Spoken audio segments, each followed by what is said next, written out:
Donc j'appelle Sir Khalid Missaoui, sous vos applaudissements. C'est le directeur général du CNAP. Alors le CNAP, c'est le Centre nord-africain de la prévention et de la protection. Donc Sir Missaoui, prenez place, est le directeur général bien sûr. C'est un diplômé, c'est un ingénieur. Il a un doctorat aussi en chimie appliquée et génie des procédés de l'Université Pierre et Marie Curie Paris 6, avec plus de 35 ans d'expérience dans la gestion et la maîtrise des risques. Il est expert auprès de plusieurs départements et entités mondiales. Il est également vice-président du GIPSI. Alors le GIPSI, c'est le groupement interprofessionnel de prévention et de sécurité industrielle. Voilà, il est le président fondateur de l'AGREPI marocain, donc association des cadres et ingénieurs agréés par le CNPP France, etc. Donc il est à l'origine des premières normes marocaines dans le domaine de la sécurité incendie notamment. Donc c'est Khalid, vous avez le pupitre et vous avez la présentation. Et 10 minutes s'il vous plaît. Je vous ferai le signal à moins 1 minute. Ça fait ? Je vous rassure, si Fikret, je vais faire de mon mieux pour optimiser mon intervention et réduire mon impact carbone à l'intervention. Alors rapidement, donc j'interviens au nom de la FMCI. FMCI, d'accord. Alors, rapidement, j'ai 2 ou 3 messages à faire passer. Je vais essayer de cadrer un peu la construction durable dans le cadre de la thématique d'aujourd'hui. Ah, très bien. De la thématique d'aujourd'hui et faire 2 ou 3 messages qui sont, à mon avis, et je pense qu'on partage cet avis au niveau de notre fédération, ces 3 points ils sont très importants pour la suite de la réalisation de cette démarche. Alors, je commence par quelques définitions. Alors, développement durable, comme vous le savez tous, vise à répondre aux besoins du présent sans compromettre ceux des générations futures. Les matériaux éco-responsables réduisent l'impact environnemental tout en assurant la qualité et la durabilité des constructions. On va voir le lien tout à l'heure. Je passe rapidement les définitions. La construction durable, c'est l'intégration des pratiques respectueuses de l'environnement, économie des ressources et amélioration de la qualité de vie. Et les objectifs, bien entendu, c'est réduire les émissions de CO2, optimiser l'efficacité énergétique, promouvoir l'économie circulaire et surtout le bien-être et la santé des personnes qui vont vivre dans ces bâtiments. Alors, rapidement, le développement durable, c'est pour faire le lien, tout simplement. Le développement durable, c'est chercher l'équilibre entre l'économique, le social et l'environnement. Ce qui est important dans le développement durable, c'est que toute création de richesse doit être accompagnée par une amélioration, je dirais, qui doit toucher les aspects sociaux d'une manière générale et doit être réalisée dans un cadre qui respecte l'environnement. Alors, l'idée du développement durable, c'est tout d'abord aborder les problèmes d'une manière différente. C'est-à-dire que la réflexion, elle doit être sur le long terme et non pas sur le court terme. Et si je me plonge dans la construction durable, il faut que, dans le cadre des décisions qui sont prises au moment de la conception et de la réalisation du bâtiment, il faut que j'intègre tout le cycle de vie du bâtiment, depuis sa conception jusqu'à son démantèlement, en passant par la construction, l'utilisation, le fonctionnement, la maintenance, etc., etc. Et dans ce cadre-là, il faut qu'on arrive à intégrer tous les impacts qui peuvent être générés par ces activités et essayer de trouver les mesures d'atténuation et en même temps réfléchir à faire de la promotion sociale. Alors, le deuxième, je dirais, principe, c'est de réfléchir d'une manière globale et non pas locale. C'est-à-dire que la réflexion doit être toujours globale, l'application locale. Dans cette réflexion globale, il faut qu'on arrive à voir quelles seraient les implications et les impacts sur l'ensemble de la planète et non pas dans la région où nous sommes. Et ça nous permet, à ce moment-là, de mettre en place des solutions qui sont viables. Alors, le traitement des problèmes et le traitement de ces impacts doit être réfléchi d'une manière, je dirais, dans sa complexité. On ne cherche pas à faire quelque chose de simple, mais essayer de voir quels sont tous les impacts qui peuvent être générés et à ce moment-là, comment pouvoir mettre en place les mesures d'atténuation nécessaires. Et le quatrième point qui est très important, c'est la coopération, c'est-à-dire réfléchir en termes de coopération et non pas en termes de compétitivité. Et d'ailleurs, c'est ce principe-là qui était à la base du développement durable. Alors, les années 70, il y a eu les premiers scientifiques qui commençaient à réfléchir sur l'environnement, sur la façon dont fonctionnait la planète d'une manière générale. On sortait de la guerre mondiale, les années 50, on était 3 milliards de personnes. Par la suite, on est devenu 6 milliards pendant les années 70. Puis maintenant 8 milliards et dans les 20-30 ans qui vont venir, il y aura 1,5 milliard ou 2 milliards de population plus. C'est ce problème démographique qui a fait qu'il y a eu un dérèglement et un déséquilibre écologique.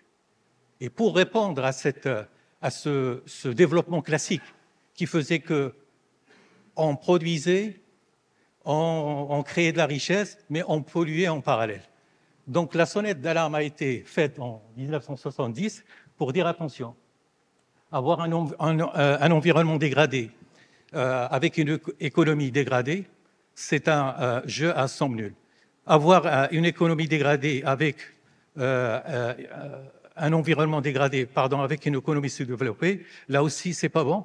Et l'idée, c'est d'aller vers un environnement préservé avec une économie développée. Et c'est ça le but recherché à travers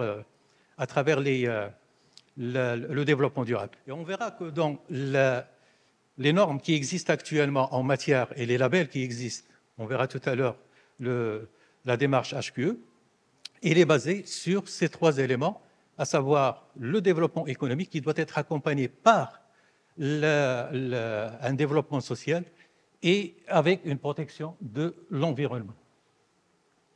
Alors, les bénéfices, les avantages des matériaux de construction ou de la construction durable, d'une manière générale, les bénéfices sont connus, reconnus. Tout le monde sait qu'en faisant de la construction durable, on peut gagner énormément de choses, on peut faire de la réduction des coûts énergétiques, la préservation de l'environnement, la résistance et la durabilité accrue, contribution à la santé des occupants, etc., etc. Mais pourquoi on ne le fait pas? C'est ça le problème.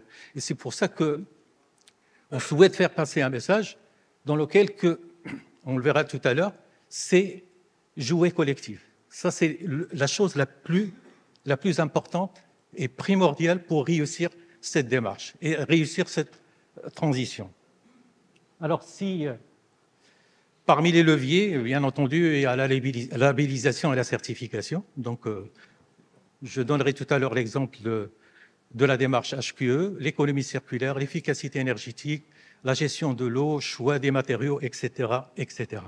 Alors, la démarche HQE, elle définit la construction durable comme étant un ouvrage en interaction avec son environnement et qui permet d'avoir justement une qualité de vie pour les occupants, donc des bonnes conditions de vie à l'intérieur du bâtiment, une protection de l'environnement à travers l'utilisation de matériaux éco-responsables, à travers l'utilisation de méthodes d'économie circulaire, etc.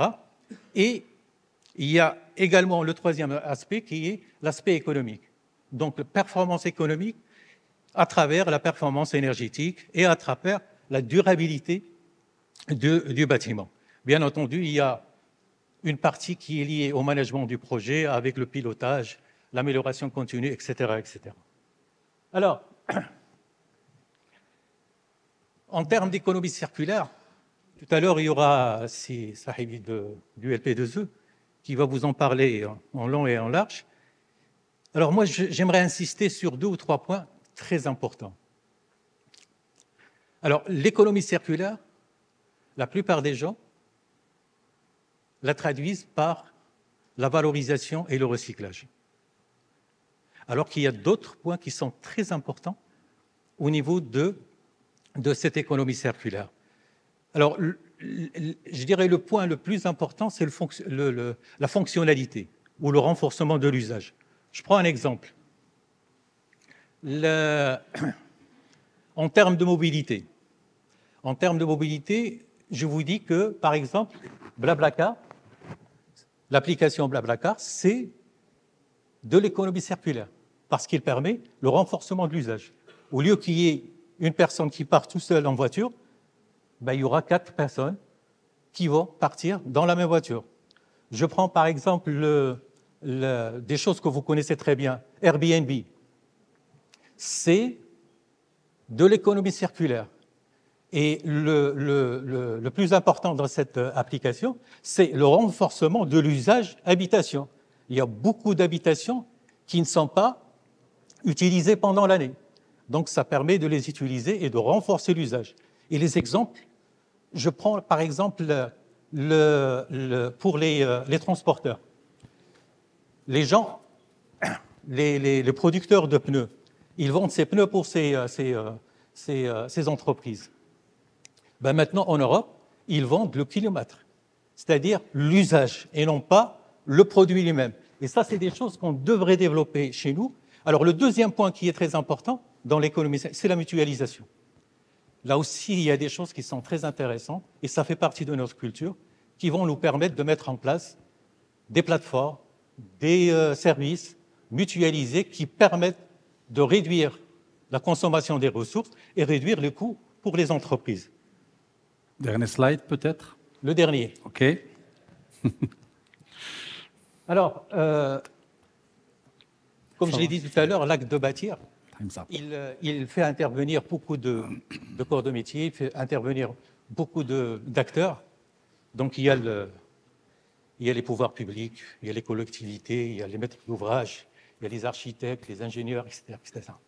Donc, l'idée, c'est qu'on devrait mettre en place une structure ou réunir autour d'une table tous les acteurs qui interviennent dans ce domaine et faire de telle sorte qu'on puisse sortir avec un plan Marshall, avec une vision. Sans vision et sans engagement partagé, on ne va pas y arriver. Donc voilà, c'est le message que je voulais passer. Merci. Parfait. Merci beaucoup, Missaoui. Merci beaucoup pour ce message qui insiste sur justement l'approche collaborative qui est d'ailleurs au cœur, qui est même l'essence de cette journée.